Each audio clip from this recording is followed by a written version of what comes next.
ونفعنا به وبعلومه في الدارين آمين. Yang ke-11, setengah daripada syarat-syarat menjadi seorang imam, yaitu bukan seorang yang ummi. Jadi wajiblah bagi seorang imam itu ia harus qari. Jadi ummi ini lawanannya qari. Qari itu orang yang fasihah di dalam membaca Fatihah. Sedangkan ummi yakni orang yang tidak bisa membaca Fatihah dengan baik. Jadi bukan seorang yang ummi yakni bisa membaca Al-Fatihah dengan baik, sedangkan makmumnya pandai membaca. Jadi imam adalah ummi, sedangkan makmum itu qari. Maka tidaklah boleh seorang makmum yang qari al-iqtida'u bil ummi, mengikut kepada imam yang ummi. Yang sah salat siapa? Salat imam yang ummi. Sedangkan yang tiada sah adalah salat makmum yang qari. Adalah jadi yang kerugian siapa? Makmum yang kerugian. Imamnya ummi, makmumnya qari. Imamnya tidak bisa membaca Fatihah dengan baik, sedangkan makmumnya bisa membaca Fatihah dengan baik. Maka yang tiada sah salat jamaahnya adalah makmum. Karena tiada boleh seorang yang bisa membaca Fatihah mengikut kepada orang yang tiada bisa membaca Fatihah. Itu menurut hukum yang masyhur yang diperpegangi oleh kebanyakan para ulama. Akan tetapi seandainya kita tercampur jiwa, kita kada tahu imam ini bagus kebacaan kada, kalinya takdirnya di belakang sini Allah. Bismillahirrahmanirrahim. Ya imam sakitnya bacaan. Alhamdulillahi rabbil alamin. Dan nyaman banyak nyaman alamin. Namun gaya maka kata sebahagian ulama boleh kita bertaklid kepada Imam Muzani yang membolehkan seorang ummi menjadi imam bagi qari. Nah ini perlu catatan kaki biar. Jadi mau sudah kita lanjur imamnya kada bagus bacaannya, maka ada imam yang membolehkan namanya Imam Muzani. Tapi ini tidak pindah madhab, tetap di madhab Syafi'i. Cuman ada salah satu imam di dalam madhab Imam Syafi'i yang membolehkan al-qari al-iqtida'u yaqtadi bil ummi. Imam Muzani namanya. Catatlah. Jadi kalau boleh seorang yang qari mengikut kepada yang ummi menurut Imam Muzani. Mim zai nun ya. Itu kalau tulisannya Muzani. Nah di sini nyamannya kita mau banyak mengetahui tentang khilafiyah di antara para ulama. Maka ada ini yang lalu bakaras tuh. Jadi Imam Muzani ini membolehkan orang yang qari mengikut kepada yang ummi. Nah, sedangkan pendapat yang masyhur di kalangan mazhab Imam Syafi'i, tiada boleh bagi seorang makmum yang qari mengikut kepada imam yang tidak bisa membaca Fatihah. Maka sering ulun menyampaikan bagi laki-laki khususnya, karena seorang laki-laki itu imamul iyal, minimal ia menjadi imam di dalam keluarganya, agar belajar membaca Fatihah itu minimal. Belajar membaca Fatihah kepada orang yang fasih, jangan belajar dengan orang yang kada bisa juga. Belajar kepada orang yang fasih membaca Fatihah. Misalnya bini kita adalah yang lelaki yang tak fasih pada kita, belajar lawan bini. Jangan supan belajar lawan bini. Yang bini Inilah kada fasih, laki-laki fasih belajar lawan laki. Yang anak inilah fasih membaca Fatihah, kuitan kada belajar lawan anak. Serumahan pun kada fasih, panggil seorang yang fasih belajar lawan orang tadi.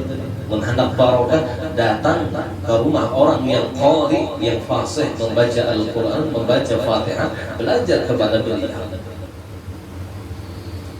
Fasih di dalam pengucapan hurufnya fasihah, di dalam tajwidnya baik, panjang pendeknya benar.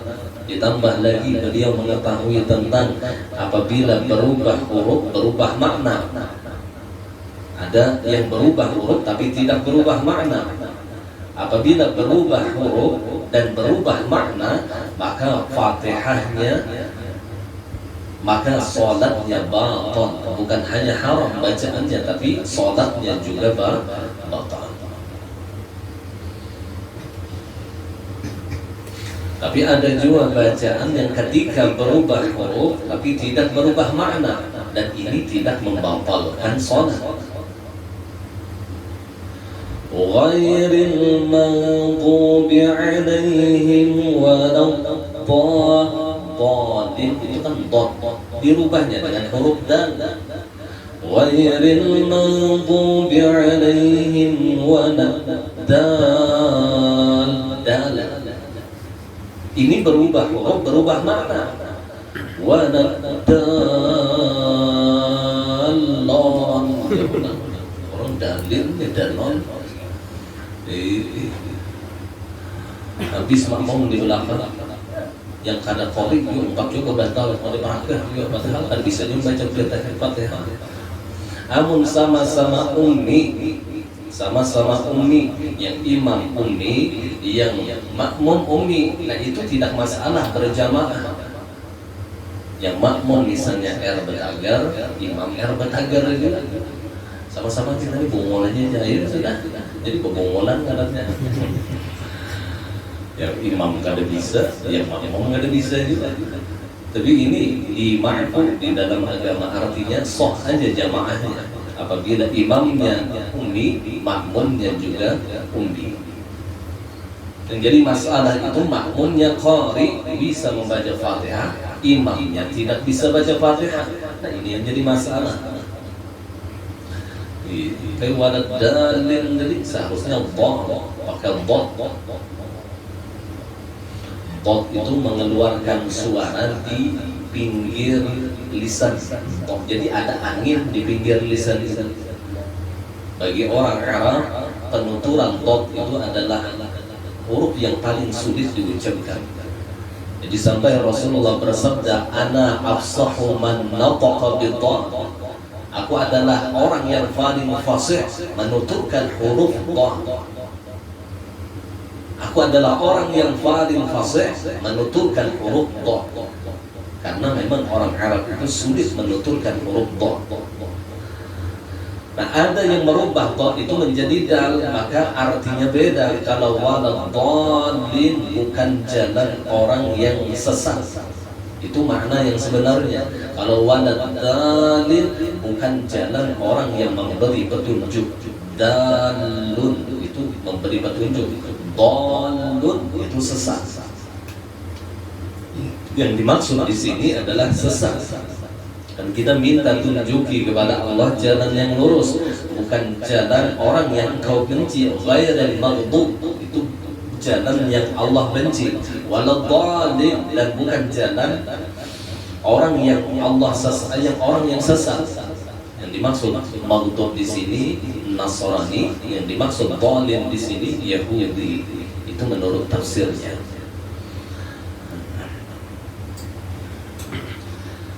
Jadi ada musola, ada masjid, maka carikan ada musola tersebut, pada masjid tersebut memang imam yang fasihah di dalam membaca Fatihah.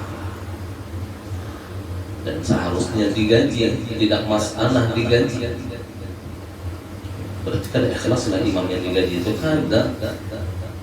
Bahkan seorang muadzin yang bagus suaranya, yang fasihah di dalam menuturkan makharijul huruf, kemudian digaji, ada mak, ada muadzin yang kada menggaji-gajihan ikhlas, artinya tapi kada cocok suara. Bilangnya ajan tuh bilang pung ini belah. Allah, ada kesensor semua. Tapi nya ikhlas, lillahi ta'ala.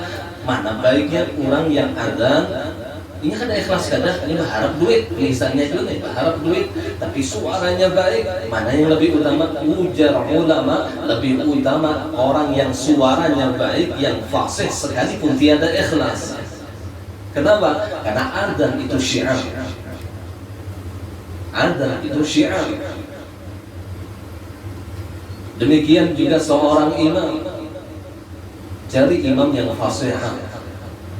Ya, sekalipun tiada baik suaranya itu karena masalah. Karena syarat seorang imam itu qari, jangan umi. Sekalipun suaranya seadanya. Udah maka ada baik. Jadi udah tidak ada tak kuat di situ. Allah. Yang di masjid cari seorang imam yang fasih di dalam membaca Fatihah supaya jangan jadi fitnah.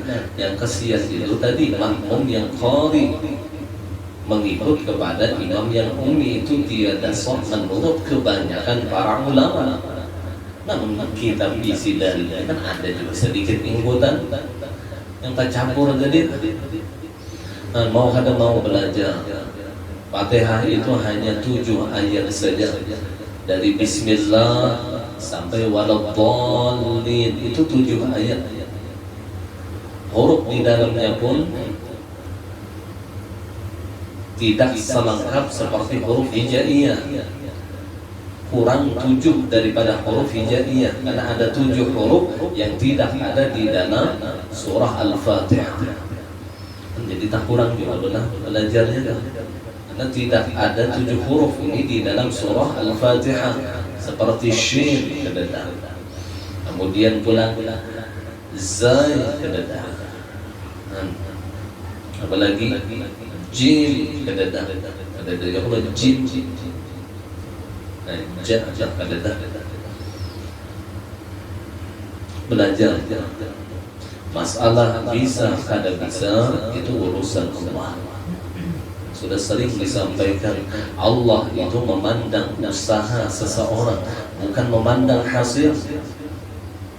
Dia nih hadir ke majelis ilmu nih dengan usaha berbagai macam. Ada yang berhujan, cimus, pulih ke rumah, sehat, dan dapat garing. Kalau pindah pas ke perujuan garing. Itu usahanya itu yang dipandang. Pas datang pasti terkuring pulang. Itu tidak dipandang.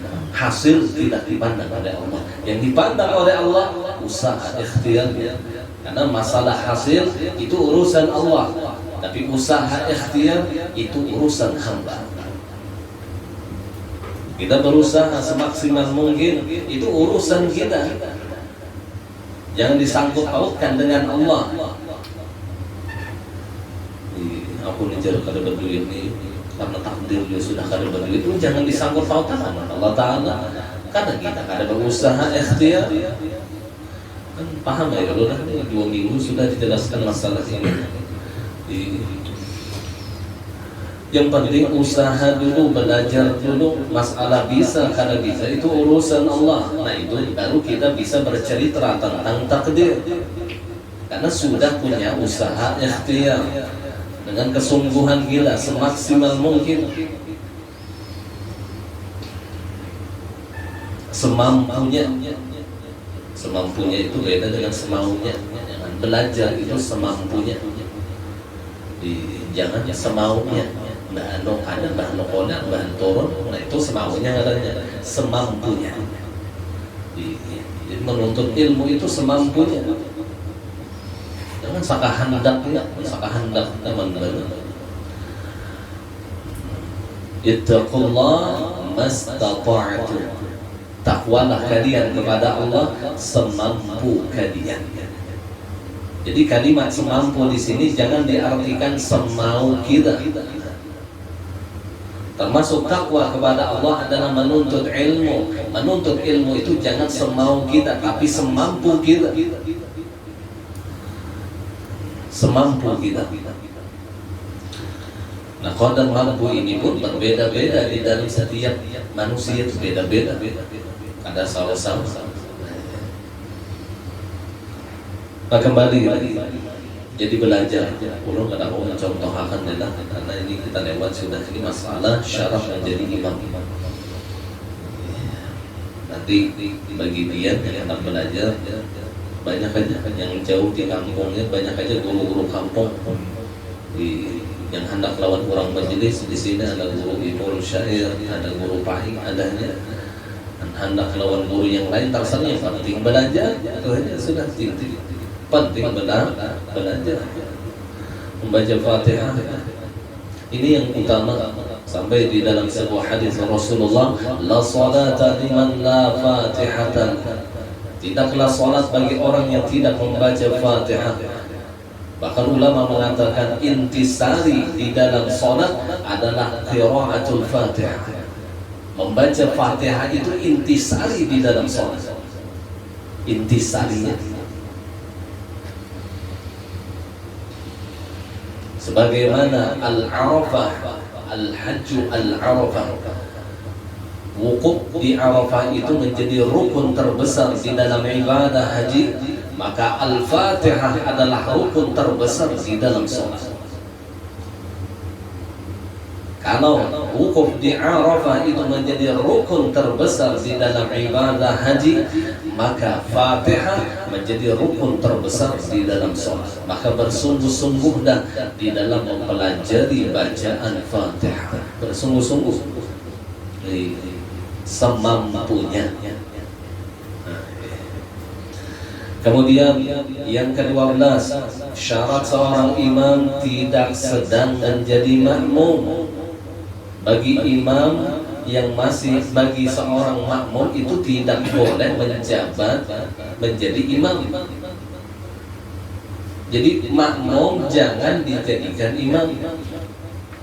Biar misalnya hanya datang sembahyang, terlambat sudah terdahulu imam inilah dah kita ini sarakaat sudah datang kita berdiri sembahyang mencapai bahu makmum imam menundikan. Ada boleh imam masih ada. Kalau hajut makmum, aku hendak jadi imam. Seandainya ia berniat menjadi imam padahal ia masih menjadi seorang makmum, maka syarat imam ini maka sholat imam itu batal. Dan apabila seorang makmum mengikut makmum sedangkan imam masih ada, maka sembahyang makmum ini pun juga batal. Tidak boleh mengikut imam di dalam, tidak boleh menjadikan dua imam di dalam satu sholat. Tidak boleh.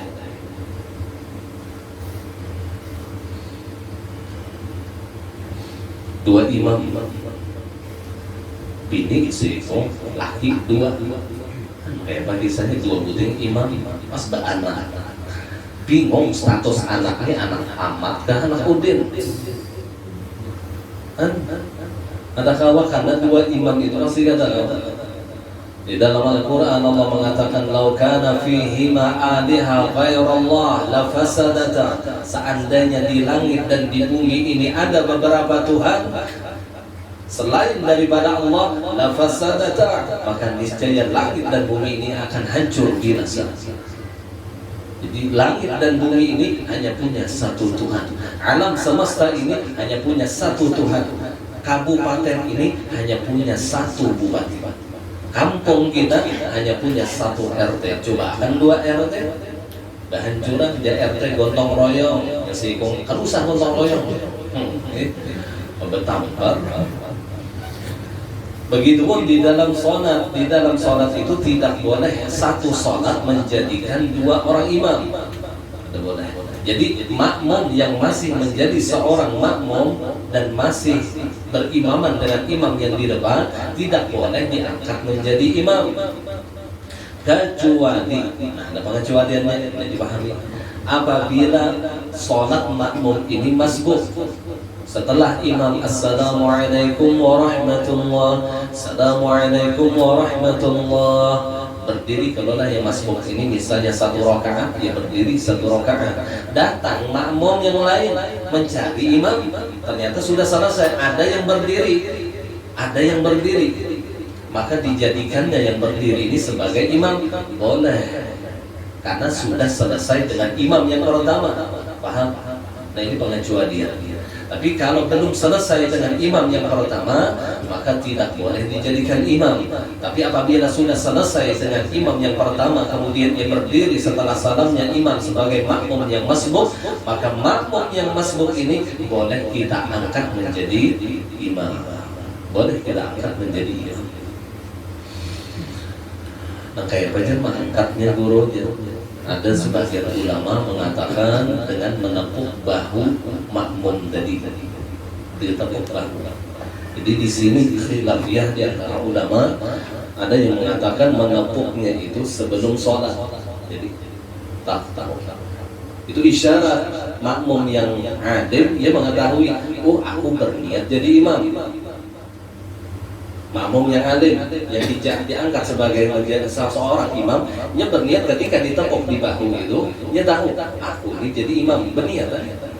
Jadi berniat menjadi seorang imam itu tidak diwajibkan di dalam takbiratul ihram, boleh di tengah-tengah sholat aku jadi imam. Jadi ini mendapatkan fadilat jamaahnya. Seandainya si imam yang ditepuk bahu ini tidak berniat menjadi imam pun juga tidak masalah. Yang penting makmum ini berniat berjamaah. Jadi ada mengatakan ulama menepuk bahu itu sebelum takbiratul ihram. Mun makmum alim lah, karena makmum ada langsung nangis tuh, sepukul dengan leher. Sarakaat aku lagi kan ganggu. Dan ini ada tahu. Ada yang mengatakan menepuk bahu itu sesudah takbiratul ihram. Allahu akbar. Tapi kita boleh juga ngomong kayak itu lah. Karena itu termasuk gerakan yang fahisyah. Allahu akbar. Namun nyaman pula ditapuk. Jadi sesudah takbiratul ihram baru menepuk dengan syarat tidak melakukan gerakan 3 kali berturut-turut. Karena mungkin berturut-turut. Jangan melakukan gerakan 3 kali berturut-turut. Ini ada contohnya kata Dani. Dedi. Maju dulu. Dedi ini misalnya jadi imam. Kalau makmum di sini. Ya kan, masuk kalau sedikit. Jadi, Allahu akbar. Berarti Dedi ini paham, aku jadi imam. Atau sebelum takbiratul ihram, Allahu akbar, tepuk bahunya dulu. Tapi mungkin kita perhatikan, ini bila pun aku bisa menampar, maka lebih utama tidak perlu ditepuk bahunya. Siput Dedi, kan? Alhamdulillah cara mengikut imam. Ketika imam itu sudah selesai dengan imam yang pertama. Tapi kalau masih dengan imam yang pertama, maka yang kita ikuti imam yang pertama. Jangan egois, aku udah hendak imam pertama itu musuhku, aku mau pakai sini aja. Karena kata apa yang harus imam kita tuh pak sudah. Kata kau mau pakai aku 4 makmum aja. Dari itu aku jembar imaman normalnya. Ada kawan, kada sholatnya. Jadi bukan tidak sedang menjadi makmum, Kemudian yang ke-13, seorang imam bukan pelaku bid'ah yang bisa dikafirkan. Seorang imam itu bukan pelaku bid'ah. Bid'ah itu adalah perkara yang tidak pernah dikerjakan ketika Rasulullah masih hidup. Di dalam mazhab Imam Syafi'i atau menurut ulama ahli sunnah wal jamaah, bid'ah itu dibagi menjadi 2. Ada bid'ah hasanah, ada bid'ah dhalalah. Nah, bid'ah hasanah dan dhalalah ini dipecah lagi menjadi 5. Ada bid'ah wajib, ada bid'ah sunnah, ada bid'ah haram, ada bid'ah makruh, ada bid'ah mubah. Contoh bid'ah wajib itu adalah pengumpulan Al-Quran atau penulisan Al-Quran. Karena di zaman Rasulullah itu orang yang membaca Al-Quran bukan dengan kitab. Kalau kan bahari sahabat membaca Quran, ini karena sahabat membaca Quran itu dengan hafalannya masing-masing. Jadi jangan membayangkan Al-Quran itu sudah ada ketika Rasulullah itu masih hidup, berbuku itu kan sistem bahapal bahari para sahabat itu membaca Quran. Maka pengumpulan Al-Quran itu di zaman Sayyidina Umar bin Khattab, lalu dilakukan, diteruskan lagi di zaman Sayyidina Utsman. Maka penyempurnaannya di zaman Sayyidina Utsman, lalu disebutlah dengan Mushaf Utsmani. Di zaman Abu Bakar belum ada, masih pemikiran-pemikiran saja. Di zaman Sayyidina Umar pun hanya baru memulai. Karena Sayyidina Abu Bakar merasa khawatir hufadzus sahabah, para penghafal Quran daripada kalangan sahabat itu tunggal ikungan meninggal di peperangan. Jadi jar Abu Bakar pun kada kita tulis Quran yang hafal Quran itu tunggal ikungan mati ya. Bahkan kawan harus ditulis juga Al-Quran. Walhasil diterapkanlah di zaman Sayyidina Utsman bin Affan. Lebih disebutlah dengan Mushaf Utsmani. Rasulullah sudah lama meninggal dunia. Jadi pengumpulan Al-Quran itu disebut dengan bid'ah hasanah atau bid'ah wajib. Kalau orang yang suka berbicara bid'ah, kada ada bid'ah hasanah, yang ada hanya bid'ah dhalalah, jangan baca Quran. Seperti kita berkumpul di sini adalah ini bid'ah hasanah. Karena di zaman Rasulullah gaya majelis itu halaqah. Jadi ulun di tengah, pian berputar. Nah itu tuh gaya. Itu di zaman Rasulullah ada daya berhadapan itu adalah. Jadi seperti ini dikatakan bid'ah hasanah. Kamera yang video diulah YouTube itu bid'ah hasanah. Allah. Banyak kalau kita berbicara tentang masalah bid'ah. Intinya sesuatu yang disebut sebagai kebaikan di kalangan manusia maka disebut sebagai bid'ah yang hasanah. Sesuatu yang kada baik disebut oleh kebanyakan manusia maka disebut dengan bid'ah dhalalah. Segala sesuatu yang baik itu pasti mengikuti Rasulullah sekalipun tidak ada di zaman Rasulullah. Al-Habib Ali saja mengatakan fama min khuluqin fil bariyatil mahmud illa wa huwa mutalaqqan an zainil wujud. Tidak ada makhluk yang ada di dunia ini dari Nabi Adam sampai ke Nabi sampai ke hari kiamat itu akhlaknya itu dipuji. Maka pujian akhlak kepada manusia illa mutalaqan wa huwa illa wa huwa mutalaqan an zainil wujud, kecuali berjumpa dengan akhlaknya Rasulullah. Jadi seluruh kebaikan itu pasti ittiba'an wa Rasulullah, itu pasti. Cuman kenapa kita kan mungkin ada tetamu aja dan seluruh kebaikan pasti ittiba'an wa Rasulullah.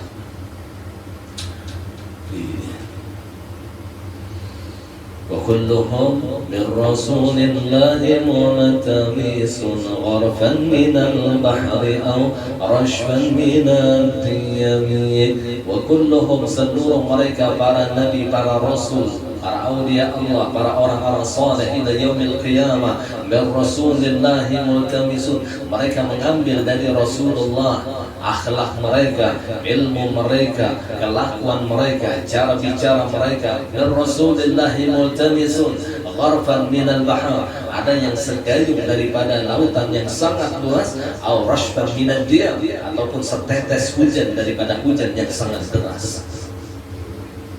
Jadi bila ada gawian wali benar seperti tidak ada di zaman Rasulullah, mereka menyadari yang bahwasanya segala pekerjaan aulia Allah itu pasti ada mutaba'ah.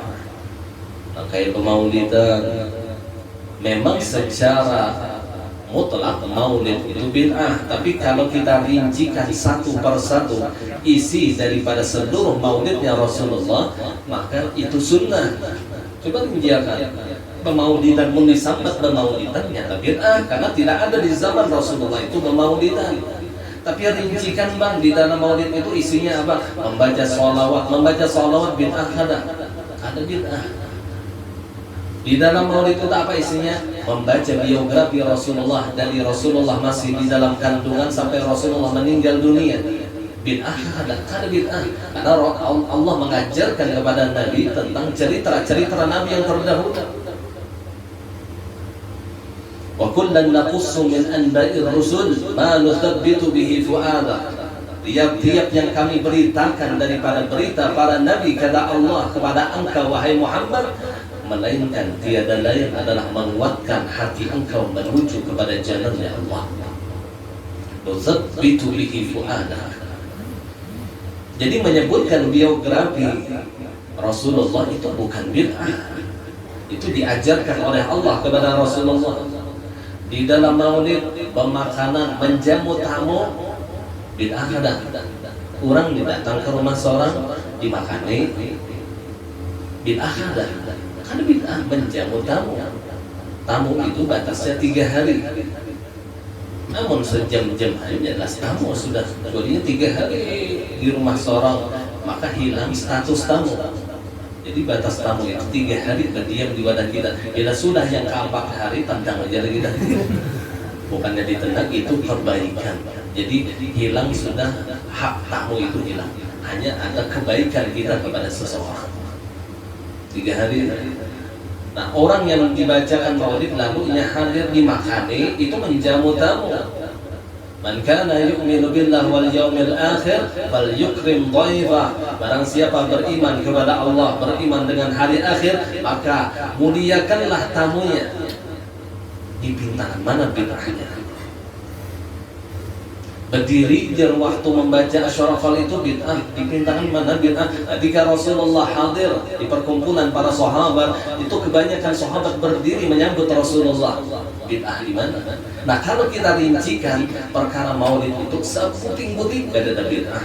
Tapi kalau kita globalkan pemaulidan, ngarannya bid'ah. Paham? Mungkin bertahlil jar bid'ah. Dipintakan mana bid'ahnya? Membaca la ilaha illallah bid'ah lah. Membaca yasin bid'ah lah. Al-Quran membaca sholawat bid'ah lah kada. Cuman amu disebut bertahlilan bid'ah. Coba rincikan satu-satu. Memberi makan orang dan hadiah ke kubur ada bid'ah. Buktinya Nabi mendoakan orang yang sudah meninggal dunia.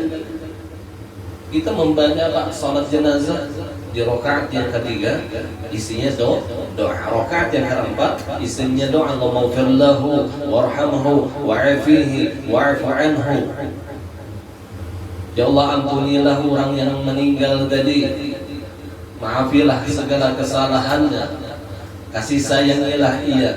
Boleh kada? Itu dalil yang jelas bahwasanya boleh orang yang masih hidup mendoakan kepada orang yang sudah meninggal dunia.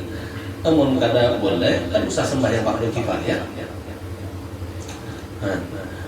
Jadi yang dimaksud perkara bid'ah di sini menurut ulama ahli sunnah bukan masalah furu'iyah, tetapi masalah usuliyah, masalah akidah, masalah keyakinan. Makanya Rasulullah menyebutkan di dalam salah satu hadisnya, "Sataftariqu ummati bi 73 firqah, kulluhum finnar illa al-wahidah." Selagi akan berpecah belah umatku, kata Rasulullah, menjadi 73 golongan. Seluruh mereka masuk neraka kecuali sebuah Nabi, satu golongan yang masuk surga. 72 golongannya kulluhum finnar, seluruh mereka masuk ke dalam neraka. Sahabat nanya sama Rasulullah, "Ya Rasulullah, matil kal wahidah?" wahai Rasulullah, apa gerang golongan yang seikung masuk surga tadi itu yang mana? Maka Nabi menjawab, allati alaina wa ashab, orang yang berada di dalam jalanku dan jalan para sahabat. Akan tetapi seluruh madhab, seluruh kalangan mereka mengatakan aku adalah ahli sunnah yang satu selamat tadi. Dan itu jadi mengaku berada. Jadi tinggal kebenarannya nanti di akhirat. Kenapa kita meyakini kita ahli sunnah wal jamaah? Ada terbukti dengan ulama-ulama kita, terbukti dengan fatwa mereka yang luar biasa, kelembutan mereka, kasih sayang mereka, karamah mereka. Jadi kita meyakini akidah kita ahli sunnah wal jamaah yang berlandaskan dengan Imam Abu Hasan al-Ash'ari dan Abu Mansur al-Maturidi.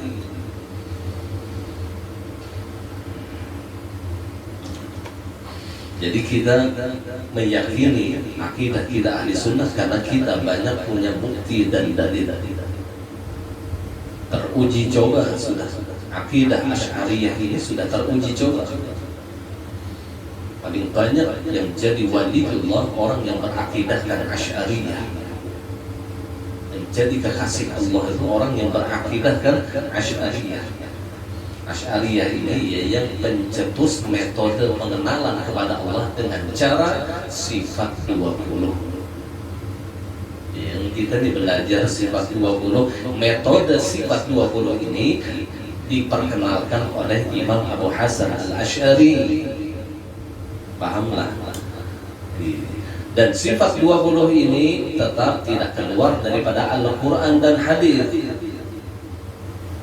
Maka metode di dalam pengenalan, cara mengenal Allah yang paling selamat adalah dengan cara mengenal sifat 20 yang wajib bagi Allah, 20 sifat yang mustahil bagi Allah, satu sifat yang jaiz bagi Allah. Itu hanya metode. Tapi metode sifat 20 ini diakui oleh ulama dunia, sehingga pemahaman Asy'ariyah ini mayoritas seluruh umat Islam di dunia berpahamkan Asy'ariyah, kecuali hanya beberapa golongan saja. Maka Nabi mengatakan, alaikum bisawadil a'dham, lazimkanlah kalian dengan kumpulan terbanyak. Alaikum bisawadil a'dham, lazimkan kalian dengan jamaah yang terbanyak. Karena kebanyakan jamaah yang terbanyak itu keputusannya itu benar. Sampai sekarang kan kita memutuskan sesuatu sistem voting. Voting itu biasanya kalau lebih 50% biasanya pilihannya itu pas, jujur, baik. Apalagi 80%.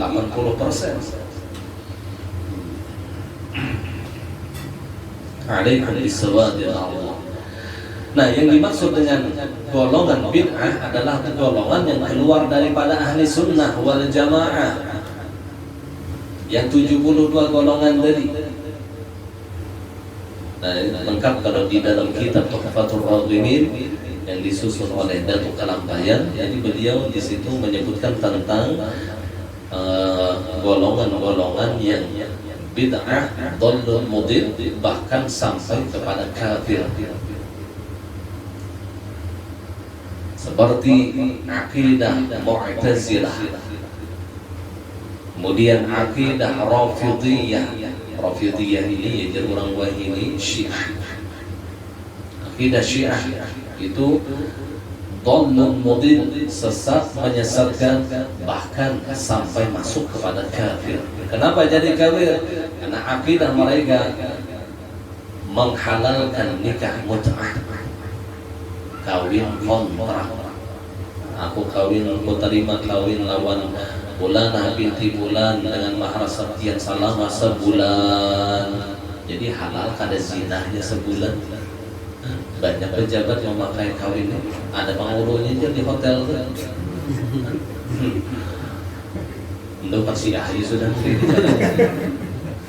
kawin kontrak. Ada yang seminggu tuh nikah mut'ah. Setengah daripada akidah Syiah Rafidhiyah, mereka menghalalkan hinaan kepada Abu Bakar, Umar, dan Utsman, dan kepada istri Rasulullah Aisyah dan Sofiyah. A'udzubillah. Kita ahli sunnah, satu orang sahabat pun apabila kita menghinakan kafir, apalagi banyak sahabat yang dihinakan, Syiah mereka halalkan penghinaan kepada Abu Bakar. Bahkan syahadat mereka itu ngeri. Asyhadu an la ilaha illallah wa asyhadu anna Muhammadar Rasulullah wa asyhadu anna Aliyan waliyullah wa asyhadu anna Abu Bakr wa Umar wa Utsman aduwwullah. Mereka mengatakan Abu Bakar, Umar, Utsman itu musuhnya Allah. Na'udzubillah. Ini dendam kesumat sebagai Syiah ini dengan Abu Bakar, Umar, dan Utsman. Ada Sayyidina Ali tidak dendam sedikit pun dengan sahabat-sahabatnya. Cuman pengikut Sayyidina Ali saja yang berlebihan. Makanya Sayyidina Ali sudah mengumandangkan sebelum beliau meninggal dunia, la'anallah muhibbun mufritun bi wa mubghidun mufritun bi. Allah melaknat orang yang terlalu cinta denganku dan terlalu membenci aku. Yang terlalu mencintai beliau adalah golongan Syiah, dilaknat oleh Allah. Nah, ini harus kita memahami tentang masalah ini, karena Syiah di Indonesia itu sudah tersebar luas,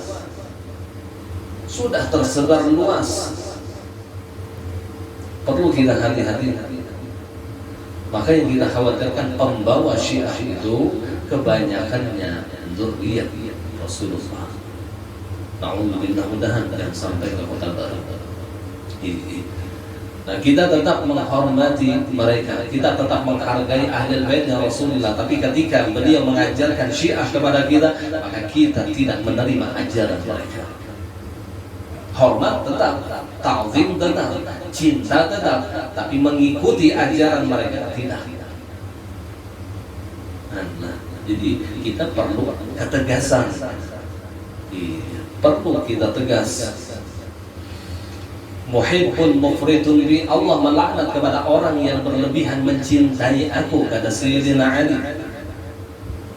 Sampai ada yang mengatakan Sayyidina Ali itu seorang nabi, bukan Muhammad yang jadi nabi, cuman Jibril salah menurunkan wahyu. Jibril banyak salah. Malaikat ini la ya'suna Allah ma amarahum wa yaf'aluna ma yu'marun. Mereka tidak pernah maksiat kepada Allah, apa yang diperintah oleh Allah mereka selalu taat. Ujar Allah ikam sujud, dari awal diciptakan malaikat itu sujud sampai hari kiamat. Itu sifat malaikat. La ya'suna Allah ma amarahum wa yaf'aluna ma yu'marun. Ujar Allah baca salawat seumuran malaikat itu baca salawat aja. Pun kita sembahyang dengan Allah, murid itu kita tadi. Belajar ikan ada turun. Tuh, pun kita manusia. Ya Rasulullah. Tapi jika manusia ini bisa mengontrol hawa nafsunya, maka ia bisa lebih mulia daripada para malaikat. Banyak aulia Allah punya murid malaikat. Jadi muridnya itu bangsa malaikat. Banyak. Ada sedikit. Tapi manusia jikalau rendah lebih bejat daripada binatang. Bahkan ujar Allah, ulaika kal an'am bal hum adall. Mereka seperti binatang ternak, bahkan lebih bejat daripada binatang ternak. Manusia ini kalau berubah-ubah jadi hantu kawan, jadi malaikat kawan, hendak jadi hantu silahkan jadi hantu. Terserah kita, ini pilihan. Kita hendak jadi hantu, membati hawa nafsu. Huffatin niran bisyahawat. Diliputi ahli neraka itu dengan orang-orang yang suka mengikuti hawa nafsunya, mengikuti syahwatnya. Wa huffatil jannah bil makarih. Dan diliputi ahli surga itu adalah orang-orang yang ketika di dunia ia menahan daripada hawa nafsunya, melakukan sesuatu yang dibenci oleh hawa nafsunya. Wadah kayak belajaran ya, uyuh, pinggang sakit, tak kadang-kadang sambat rasa tersinggung juga di hati. Itulah nafsu kita. Ketika nafsu kita merasa berat, nafsu kita merasa susah, maka inilah gawian orang ahli surga. Gawian ahli surga itu melakukan perkara yang kada dikatujui oleh hawa nafsunya, sampai pada akhirnya ia menyukai dengan sesuatu yang diridhoi oleh Allah, karena hawa nafsunya sudah bisa dikontrolnya. Ya Rasulullah, makanya sering-sering duduk di majelis kebaikan, sering-sering berteman dengan orang yang baik. Ulama mengatakan man sahibal akhyar ja'alallahu minal akhyar. Man sahibal akhyar ja'alahu minal akhyar walau kana minal asyrar. Barang siapa bakawan lawan orang baik, duduk di majelis-majelis kebaikan, maka Allah akan menjadikannya ia menjadi orang yang baik dan mudah melakukan kebaikan walau kana minal asyrar, sekalipun dia orang yang jahat dahulunya. Jadi mun kita duduk nih lawan orang yang baik, maka dibuka hatinya oleh Allah, mudah ingin melakukan kebaikan, mudah melakukan kebaikan. Yang biasa barat sembahyang tapi rancak duduk lawan orang katuju sembahyang taringan wah ini sembahyang. Yang biasa barat menuntut ilmu tapi sering duduk dengan orang yang hadir di majelis taklim, tanya man hadir di majelis taklim. Dibuka oleh Allah, man sahibal akhyar ja'alahu Allahu minal akhyar walau kana minal asyrar. Siapa berteman dengan orang-orang yang baik, maka Allah akan menjadikannya di dalam orang-orang yang baik, sekalipun ia dulunya adalah orang-orang yang sangat jahat. Walau kana minal asyrar. Jadi berpengaruh. Kawan sekadudukan kita itu berpengaruh bagi sifat kita, bagi karakter kita, akan sangat berpengaruh bagi agama kita. Al-mar'u ala 'dini khalilihi. Seseorang itu apa agama temannya. Ya Rasulullah, mudah-mudahan Allah memberikan kita sahabat-sahabat yang baik yang membawa kita kepada syurganya Allah, yang menyelamatkan dunia dan akhirat kita. Jadi kawan adalah membawai kita hadir ke majelis ta'lim, maka kawan itu hendak memasukkan kita ke dalam syurganya Allah berimbai lawan dia.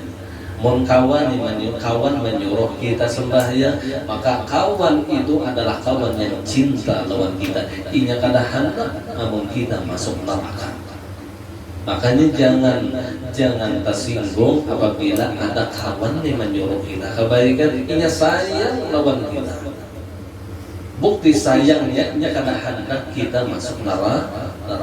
Lalu dibawainya sembahyang, lalu dibawainya menuntut ilmu, lalu dibawainya sedekah. Ia sayang lawan kita, tapi ngaran kita ni otak, model otak. Nanti hayalah bila ada kita surga mau mesti kawin seorang saja. Berpanggaduh orang sembahyang, orang kadang-kadang ngomongnya.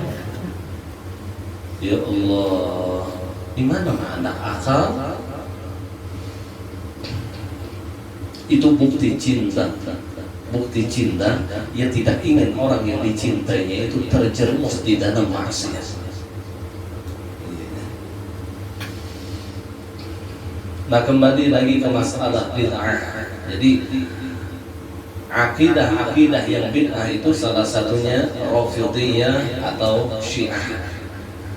Orang yang mencintai berlebihan kepada Sayyidina Ali sampai mereka berakidahkan membenci kepada sahabat yang lain. Ada yang terlalu benci kepada Sayyidina Ali sampai tidak mengakui keturunan Hasan dan Husain itu ada.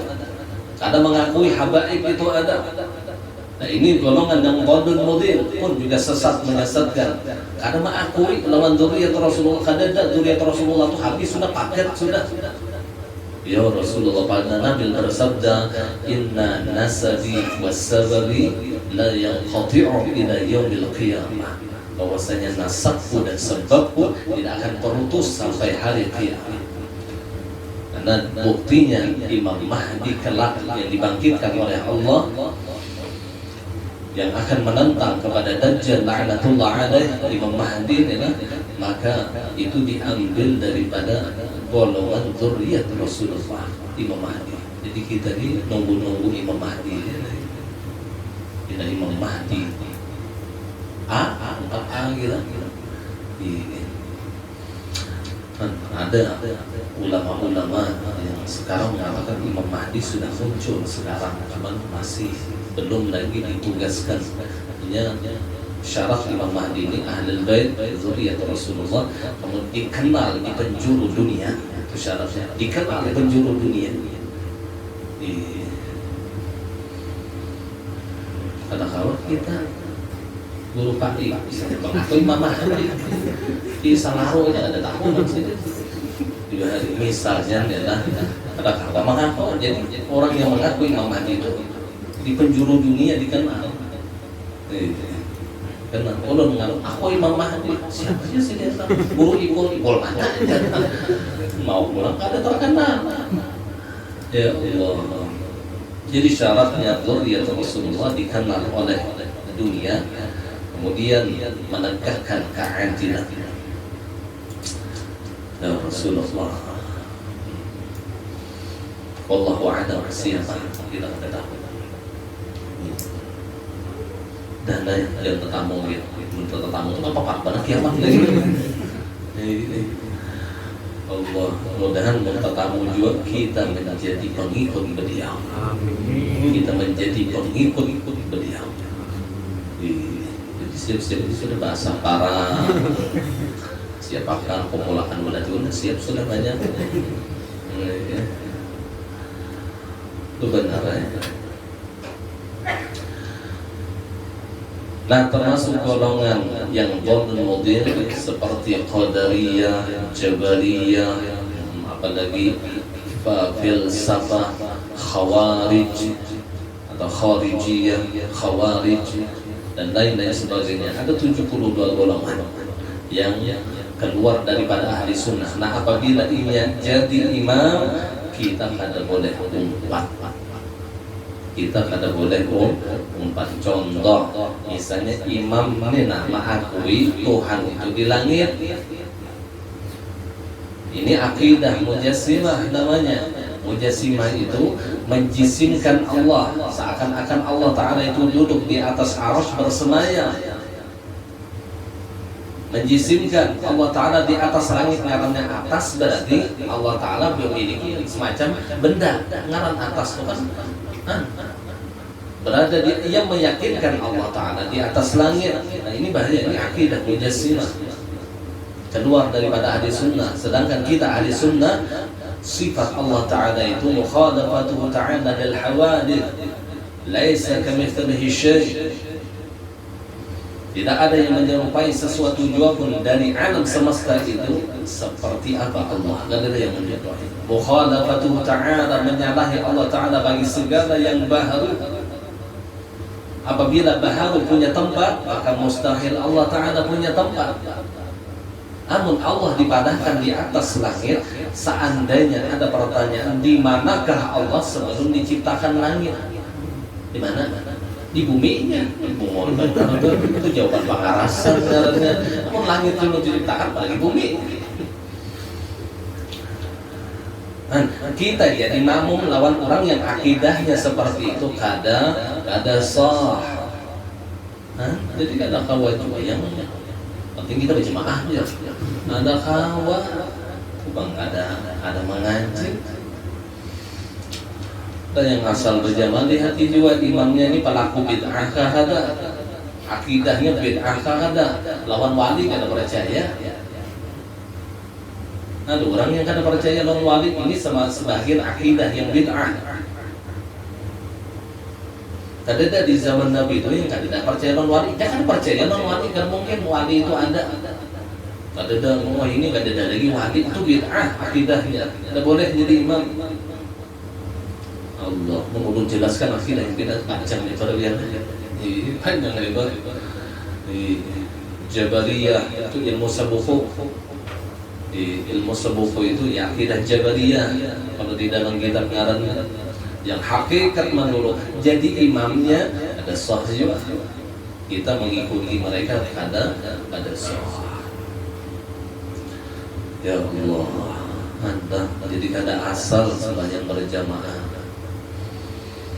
Bukan pelaku bid'ah yang bisa dikafirkan. Ya, ada bid'ah yang tidak termasuk kafir, tapi ada bid'ah yang jatuh kepada kekafiran, keluar dari Islam. Seperti Mujassimah ini jatuh kepada kafir, Jabariyah jatuh kepada kafir. Nah, kemudian yang ke-14, perbuatannya harus jelas bagi makmum agar bisa mengikutinya.